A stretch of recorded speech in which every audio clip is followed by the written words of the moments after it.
aja. Mas Anggit, nama lengkapnya siapa? Angin Wicaksono. Mas Anggit. Oke, saya bagian marketing tapi lebih concern ke merchandising sama konten. Oke. Mas Anggit sudah berapa lama di Lokananta? 3 tahun ke 4 tahun.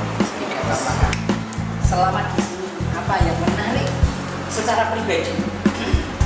Kalau untuk bicara masalah pribadi ini rada sentimental juga, jadi Melo juga sih, karena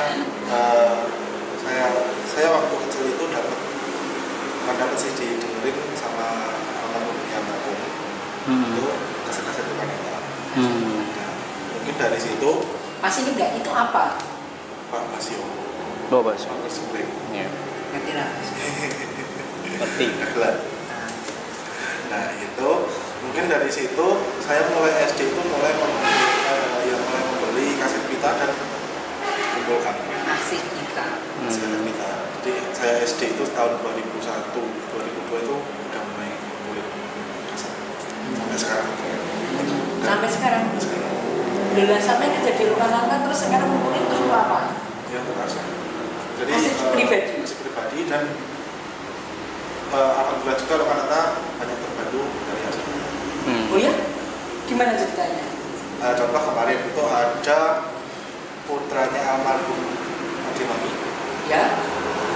Mas Umar Ladaman, itu kesini saya kasih salah satu koleksi saya itu yang album, bisa dikatakan album pertamanya itu Wijen You. Jadi awal-awal pada Edi Kempot bikin album yaitu Wijen You itu. Oh, bukan soal balapan ya? Ya soal balapannya di stasiun balapan di sini, cuma kan ada yang lebih jauh lagi. Oh, jadi orang kan konotasinya kan stasiun balapan itu pertama, padahal sebelumnya sudah ada ya? Sudah ada, tapi stasiun balapan itu kenapa disebut pertama karena itu yang bikin naik. Ya. Gimana ceritanya kemudian bisa masuk di Lokananta?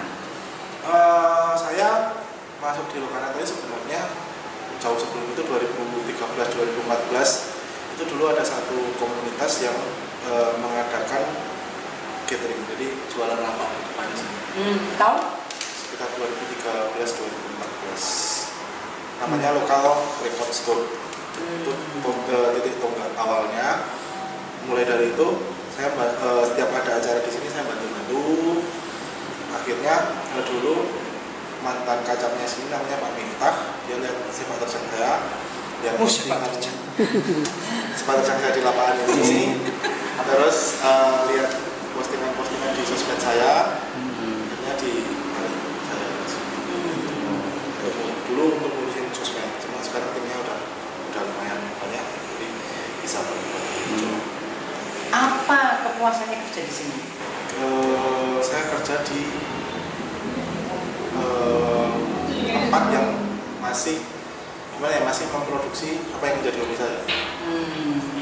Saya basicnya di kaset pita, Lokananta masih bikin kaset pita, dan itu untuk link ke band yang mau bikin kaset itu saya lebih banyak link lah daripada Kalau ceritanya itu mereka kenapa sih dalam kondisi sekarang masih bikin kaset pita?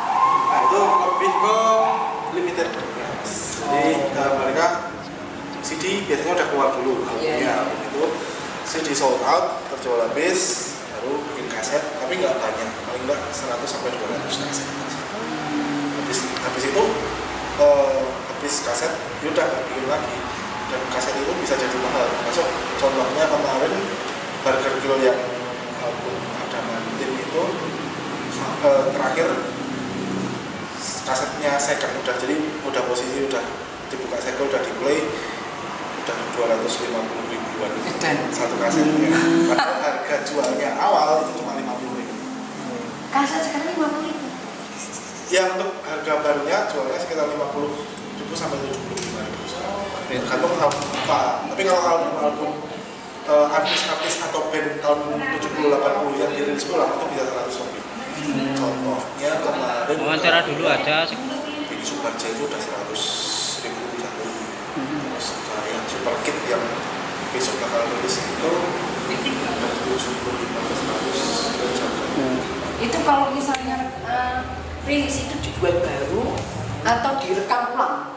Lebih pakai master yang lama, tapi kan biasanya Master, bukan masternya ini. Masternya. Kan masih ada. biasanya salah satu personel band masih ada yang ingat.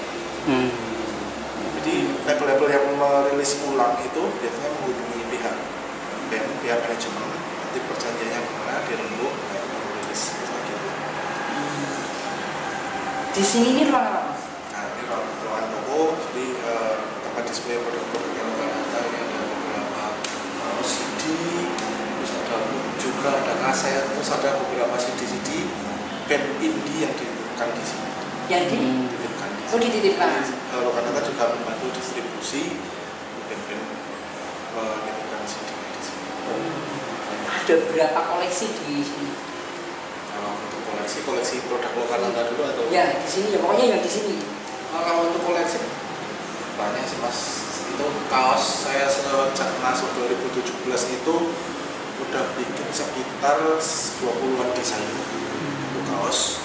Mug itu ada ya sekitar 10 sampai 15 desain. Kalau untuk CD Lokananta kan itu berbasis pada katalog jadulnya. Jadi Lokananta udah nggak nambah produk lagi. Kalau basicnya sih katalog kaset atau CD-nya Lokananta itu ada sekitar 350-an sekian yang masih bisa di-order, baik itu CD maupun kaset. Mas kalau rekaman di sini memang biayanya berapa sih? Nah kalau untuk rekaman itu satu shiftnya itu 850.000. Satu shift itu 6 jam, tapi peralatan bawa sendiri. Ya, masuk operator, mixer dan sebagainya. Oh ya. Jadi mereka kalau rekaman itu dari Lokananta itu sudah berisi, mereka isok guna daerah. Bisa, tapi dengan harga 850 itu kan Lokananta hanya menyediakan tempat. Kalaupun nanti Dan perangkat. jadi kalau itu cuma tempat aja. Tapi kalau sama perangkat, sama operator, sama mixer dan peralatannya itu bisa dibicarakan. Cuma tetap ada jasa. Mas, Lokananta ini kan legend ya. Ya. Nah, apa saja yang ada di sini? Selain kan tadi di sini, Bang. Yeah. Sekarang atau ini dulu ceritanya ini apa tadi, Mas? Sebelum kesana ya, ini apa? Nah, Ingat enggak? ini ada turntable yang saya display itu pilihan hitam Kelenengan Jawa Timur, tapi mengaransemen ulang lagu Ginjal-Ginjal. Kan Ginjal-Ginjal kan setahu masyarakat Indonesia pada umumnya itu kan berafiliasi dengan KAI kan. Iya. Tahunnya gitu. Cuma ini Ginjal-Ginjal yang versi Lokananta ini keluar kalau nggak salah tahun 1962, jauh sebelum G-Stock. Dan setelah G-Stock piringan hitamnya kebanyakan dihancurkan, dirusak secara sengaja. Dan Ini sisa. sisa. Jadi di gudang itu hanya tinggal satu slot itu kalau nggak salah isi sekitar 40 sampai 50. Itu produksinya mana sih? Pure Lokananta. Oh, Lokananta. Jadi tinggal 40 sekarang. Tinggal 40 dan itu kondisi udah rusak semua. Nggak bisa di-play pasti skip gitu. Ya, yang mulus tinggal satu dan itu nggak berani kita Jadi produksi ulang itu. nggak diproduksi. Kenapa? Mungkin ya jarang yang order untuk ke Jawa Timur sih. Kebanyakan yang order itu kebanyakan ya gedung-gedungnya Pak Narto, Sabdo, terus ya rangkap-rangkapnya Buelsa, produk-produk populer lah. Ini termasuk produk yang tidak begitu populer. Karena itu tadi sih. Mungkin bisa jadi. Oke, tadi yang tanya tadi. Ada apa saja di sini di Lokananta? Kita flashback ke awal Lokananta berdiri aja. Jadi Lokananta itu berdiri kan 29 Oktober 1956. Pertama kali master itu yang dicetak di sini itu memang Lokananta itu spesialis lagu-lagu daerah, kesenian daerah, lagu-lagu nasional. Tapi yang nggak boleh kita lupakan itu Lokananta itu dikirimi master proklamasi dari Jakarta. Iya ya, saya kenapa nggak disimpan di Jakarta ya? Itu disimpan di sini. ada 2 master mas, jadi master A sama submaster B. Oke. Master A itu master yang pertama kali direkamnya, itu disimpan di arsip nasional. Nah, submaster B ini yang bisa dikatakan kopian dari master A-nya ini. Kenapa dikirim ke Lokananta? Itu digandakan piringan hitam dan disebar lagi ke seluruh RRI di Indonesia. Untuk apa? Untuk siaran setiap 17 Agustus. Itu. Nah, kenapa itu rekaman? Bisa dikatakan kan proklamasi itu kan rekaman ulang, Mas. Kenapa bisa dikatakan rekaman ulang? Ya karena memang itu direkam setelah 1945. Itu menurut artikel yang saya baca itu direkam sekitar tahun 1951 di ada yang bilang RRI Jakarta. Kalau menurut artikel yang saya baca itu di Istana Negara. Jadi dulu Pak Yusuf Ronodipuro selaku petinggi RRI itu nodong Pak Karno, Pak kita nggak punya bukti otentik suara Bapak bacakan proklamasi. Gimana kalau direkam ulang? Jadi kita punya bukti otentiknya. Makanya kan Pak Karno nggak mau, Pak Karno kan ya orangnya kan gagah gitu kan. Nggak tahu gimana pendekatannya Pak Yusuf, akhirnya Pak Karno mau dan direkam ulang tahun 1951 itu. Dan dulu kalaupun direkam di 1945 mungkin suara Pak Karno lebih bersemangat dari suara yang kita dengar sekarang, lebih berapi-api mungkin. Iya betul. Karena kan di tengah orang banyak, di lapangan, situasinya terbakar. Ini di studio yang nggak ada orang, kemudian itu ya. Terus gimana? Itu pertama kali dicetak ulang di piringan hitam ya untuk gramofon. Ini kan namanya turntable ya ini. Apa Pak? Turntable. Turntable. Ya, kalau gramofon itu yang ada corongnya. Ini depannya. Ya, nah itu. Aku melawan macam ini. Kalau gramofon itu lebih manual, jadi masih diputer kayak bekas. Kalau itu udah pakai listrik. Nah, itu piringannya beda dan kecepatannya itu lebih cepat yang gramofon. Dan itu masih mono, belum stereo. Jadi kenapa suaranya lebih mendayu-dayu itu ya karena mono itu masih mono, belum stereo. Nah itu, kalau nggak salah berdasarkan datanya dari Philip juga itu cetak sekitar 5.000 dan itu full dibagikan gratis, nggak dijual. Yang proklamasi. Cuma beberapa tahun ini itu banyak yang menjual piringan hitam itu dengan harga ya minimal 1 juta di online. Untuk apa itu? Mereka kalau yang dijual bebas itu?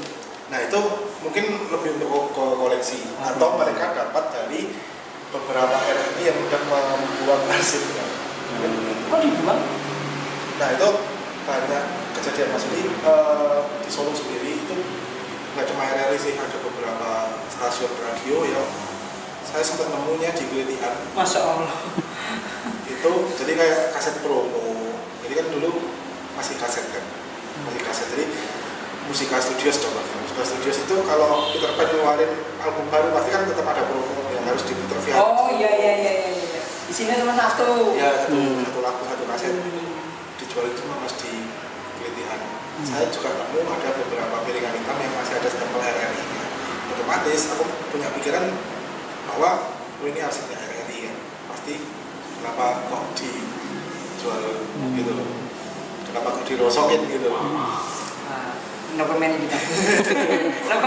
Soalnya beberapa RRI ya contohnya di Jogja sama di Surabaya itu arsip masih tertata rapi semua itu. Kita cuma menyayangkan ya itu kenapa kok ya itu arsip yang mungkin harus dirawat dan diselamatkan, kenapa kok malah dibuangin gitu loh. Atau karena mungkin sudah didigitalkan. Udah digital mungkin bisa, dan sini pun Kak, Lokananta kan walaupun udah didigitalkan kan tetap disimpan masih analognya. Atau mereka udah nggak ada tempat buat simpan kan udah nggak tahu juga. Nah itu saya kalau dulu radio kan ada ruang diskotik ya. Ya.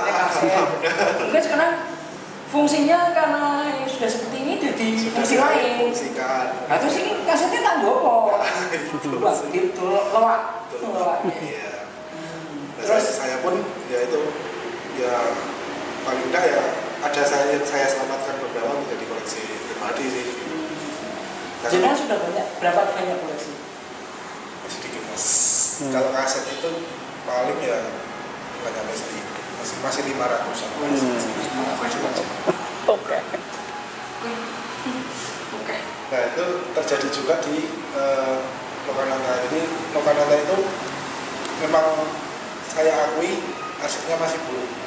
Jadi dulu itu ketika ada piringan hitam yang laku, contohnya Buah Sina aja, itu bestseller penjualan piringan hitam. Dan itu yang album kayak Kemanten Anyar, terus kayak Kembang Kacang Goyong sama SBI, terus ada Ndek Kacau Biru itu termasuk laris. Dan itu bestseller ya? Bestseller. Sayangnya Lokananta, kalau satu album itu laku, nggak punya pikiran untuk nyimpen 100 keping atau 150 keping. Pengarsipan itu minimal harus nyimpen 100 sampai 150 keping. Nah itu Lokananta. Sudah diproduksi ulang itu ya? Sayangnya nggak diproduksi ulang mas. Jadi itu seadanya stok dijual semua. Atau untuk menjaga gitu, untuk larang ini gitu. Enggak sih, enggak juga sih. Karena mungkin dulu ya gimana caranya biar bisa memproduksi album lain ya mungkin ya, nyari modal untuk album lain, nah itu dijual semua karena perhitungannya profit ya gitu. Nah saya kadang nemu di piringan, nemu di mana lo mana itu yang piringan hitam yang Lokananta udah gak punya lagi. Itu tak beli lagi Lokananta. Wah, itu sudah ditukar? Ya saya udah alhamdulillah udah digaji di sini, udah alhamdulillah udah gimana ya, udah kualitas hidup saya udah meningkat lah di Lokananta. Kan kecil cewek. Jadi ini bisa dikatakan gimana ya, rasa terima kasih saya untuk Lokananta. Ano ya, orang sing kaya gitu. Masalahnya masih satu passion saya mas, di musik gitu loh. Di piringan hitam dan kaset. Jenengan kan tidak selamanya di sini. Dan semuanya suatu saat misalnya tidak di sini terus gimana? Barang-barang saya masih di sini udah. Jejak saya masih di sini. Jejak. Oke, yang baik. Oke, terus tadi gimana setelah tadi itu proklamasi, terus apa lagi? Yang paling mantap dan Paling. Lokananta masih udah enggak, sebenarnya masih punya tapi dikit, tinggal dikit. Itu bisa dikatakan rekaman jazz pertama di Indonesia. Jazz. Itu Bubijan. Bubijan masih pakai Bubijan dan kuartet, walaupun di dalam kuartetnya itu ada Jack Lesmana, tapi masih pakai nama Jack Lemmers. Itu bisa dikatakan rekaman jazz pertama di Indonesia yang di ACC langsung oleh Pak Karno pada waktu itu. Itu di Lokananta cuma sisa kalau nggak salah 5 keping aja. 5 keping. Dan itu bisa dikatakan bestseller pada waktu itu. Di tahun 50-60an orang Indonesia udah mendengarkan jazznya Bubijan. Menurut jenengan mas, yang kayak gitu itu sekarang apakah sudah ada di YouTube? Di YouTube sudah ada yang upload, di Spotify pun juga sudah ada. Jadi beberapa album Lokananta itu sudah udah available via Joox, Deezer, Spotify dan YouTube. Copyrightnya itu sudah ada yang urus, itu dari. Maksudnya dimiliki Lokananta? Dimiliki Lokananta, cuma untuk pembagian royaltinya itu udah ada yang urus. Ada timnya sendiri. Ada publisher ya? Ada publisher. Oke. Itu. Nah kalau bicara soal hak ciptanya sebenarnya rumit juga. Indonesia itu rumit. Karena Indonesia dulu keluar dari konvensi Berne, di mana konvensi Berne kan performing arts itu kan benar-benar dibahas di situ gitu, dan Indonesia menyerahkan keluar karena mungkin dulu aku mikirnya itu lebih ke Pak Karno-nya ya, yang Pak Karno itu pengen bikin Indonesia itu jadi negara mandiri. Kenapa punya Lokananta juga? Di Lokananta kok. Nah, gitu. Nah, dulu pada waktu itu contohnya Buah Cina aja kan, Buah Cina itu dibayar pada waktu itu tahun 19 58 ke 59 itu satu lagunya buat Jinah menyanyi itu dibayar 2.250 rupiah pada waktu itu satu lagu mas. Kruse piro? Saya jadi piro. Satu lagu dan itu dibeli putus di depan. Boleh? Lokalan nggak? Enggak. Jadi saya dulu sempat bantu ada anak magang yang dikasih tugas scan kontrak kerja. Di kontrak kerja artis-artis yang pernah bekerja sama dengan orang itu di scan, jadi menyelamatkan naskahnya, karena naskahnya udah rusak, udah kebanyakan rusak, itu udah di scan semua. Sedang itu kan 2 tahun yang lalu. Digital. Kan ini inisiatif dari perpustakaan kita. Ya. Di scan itu. Wis. Numpang mati. Nah, itu setiap penyanyi, pencipta lagu, pemain band itu dibayar putus semua per lagu.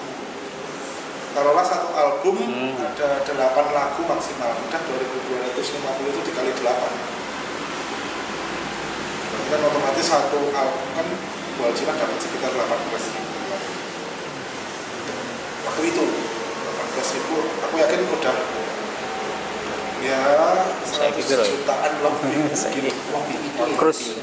Wih nek bojone ora entek dimakan 7 turunan kuwi.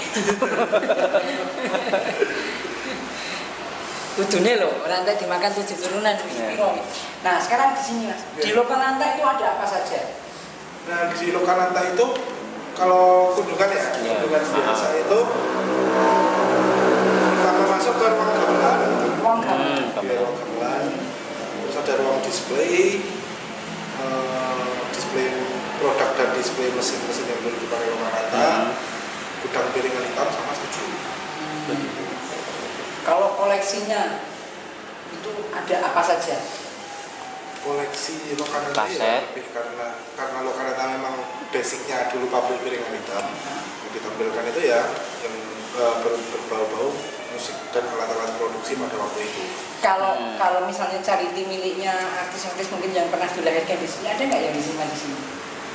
Artis yang baru. Misalnya buat Jinah, mungkin ini dulu tak gunakan untuk manggung, saya nggak simpan di sini untuk museum. Belum ada, cuma ini baru proses mengumpulkan itu, tapi lebih nanti mungkin di tahun depan rencana, itu baru rencana ya. Jadi ada satu spot berisikan memorabilia-nya di Kempot.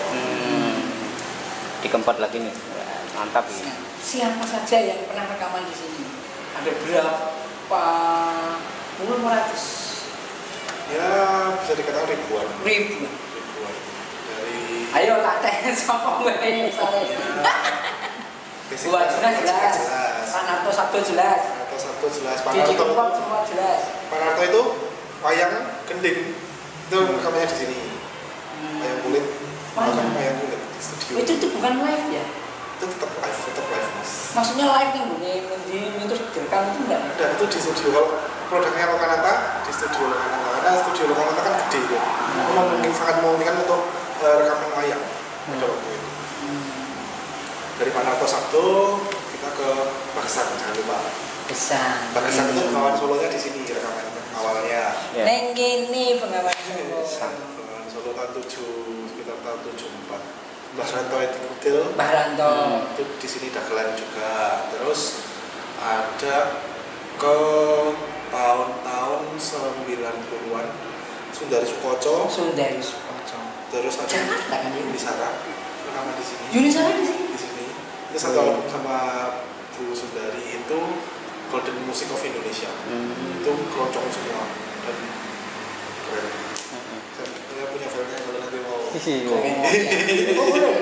Sip. Soalnya itu produk Lokananta yang kerjasama dengan Hamkri, dan Lokananta kalau bukan pure produk Lokananta sendiri itu nggak berani nyetak ulang. Hanya dibagi aja itu. Kalau dulu emang dijual dan sampai luar negeri gitu, misalnya Sundari Sukoco, Norma Yunita itu.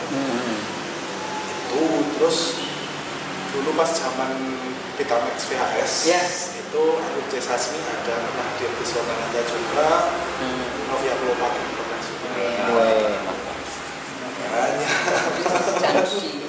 Dia soundtracknya apa itu film itu bukan Randy Bara Radio itu ya? Kayaknya bukan itu full album, tapi berisikan kan kalau Betamax kan video klip biasanya. Oh iya. Tahun-tahun 80 90 kan banyak artis yang bikin video klip, mulai bikin video. Nanti bisa dicek di Nah kemudian Mas, dari sekian ini sekarang kan sudah beralih ke digital. Apa inovasinya Lokananta? Yang jelas tetap kita tuh menyerang konten-konten digitalnya ya. Seperti kita mulai bikin konten di YouTube. Sudah ya? Nah, ada. Bisa dicek nanti di channelnya Studio Lokananta. Itu lalu master-master yang dulu itu sudah didigitalkan dan available di Spotify, di share tadi seperti yang saya bilang sudah bisa di play dan itu walaupun nggak semuanya itu termasuk album-album yang hits zaman dulu. Lalu ya merchandise sudah mulai jualan di e-commerce kayak Bukalapak, Tokopedia, Shopee, bahkan juga Instagram. Promo-promo di situ sih. Yang mereka PKL, yang mereka riset di sini, itu apa yang mereka biasanya minati? Kebanyakan lebih dari yang mahasiswa sejarah ya. Sejarah dulu ada yang membahas tentang hak cipta itu dari UGM.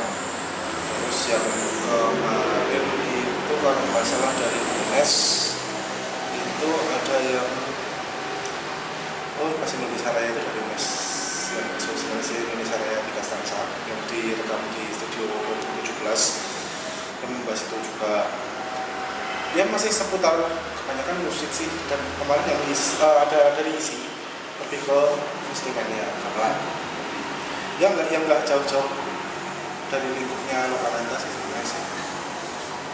Anak muda perbandingannya gimana yang senang kesini? Karena maaf, jadi pengucapan ngomongin kan ini Lokananta itu kan jadul, ya benar nggak? Nggak salah kan saya? Nggak salah. Nah, apa minatnya anak muda gimana kesini? Anak muda itu kesini, sepengalaman saya lihat anak-anak muda yang kesini itu saat sini ada event. Lebih sini ke sini ada event juga. Jadi kalau ada konser di studio atau ada konser di lapangan samping studio yang luas itu banyak yang kesini. Cuma kalau anak-anak muda yang intens melihat Lokananta museumnya di dalamnya ada apa aja itu kebanyakan malah dari luar kota. Yes, cukup baik. Ayo saiki turun rumtur ngerti kita kasih tahu ke khalayak apa to isinya Lokananta untuk dodok nasionalis. Kilo Indonesia ini kalau ini dan ini legend ya Mas ya. Lebih secara khususnya Solo aja, Solo punya Lokananta gitu. Ini dunia rata-rata dunia sampai internasional kan dulu yang melahirkan kan masih Depen ya waktu itu Depen dan memang banyak artis-artis nasional itu benar-benar hit di sini. Jadi aku tetap legend menurut aku. Tapi kenapa Hendra pernah mikir nggak kenapa Lokananta di Solo dari Jakarta atau Bandung? Enggak. Kenapa? Karena Lokananta itu diapit dua keraton, Jajang Keraton Solo, di mana dulu pengennya Pak Karno itu Lokananta itu sebagai pusat kebudayaan. Kamu pikirannya jauh banget ya? Adom itu loh, dong. Orang kau pikiranmu, pikiran mangan. Iya ya. Saya baru tahu ini ya. Saya berkali-kali ini diapit dua keraton. Itu pusat budaya. Iya, kenapa nggak di Jakarta ya? Padahal kan pusat pemerintahan ada di Jakarta. Kalau orang-orang pejabat dalam 3 bulan terakhir yang kesini siapa Mas? Orang-orang insya Allah orang-orang hit lah.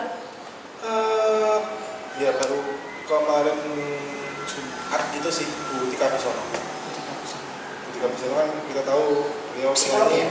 Kan psikolog. Itu saya masih koleksi kasetnya gitu. Oh dia nyanyi juga? Nyanyi juga. Aku yang nyanyi lalu. Bahkan kalau nggak salah Bu Tika itu. Oh iya? Nyanyi juga dia? Wah jasa. Mas harapannya terakhir, harapannya apa? Ya harapannya semoga Lokananta bisa lebih maju lagi sih dalam sekolah. Sederhana. Ayo room tour. See you, assalamualaikum. Oke.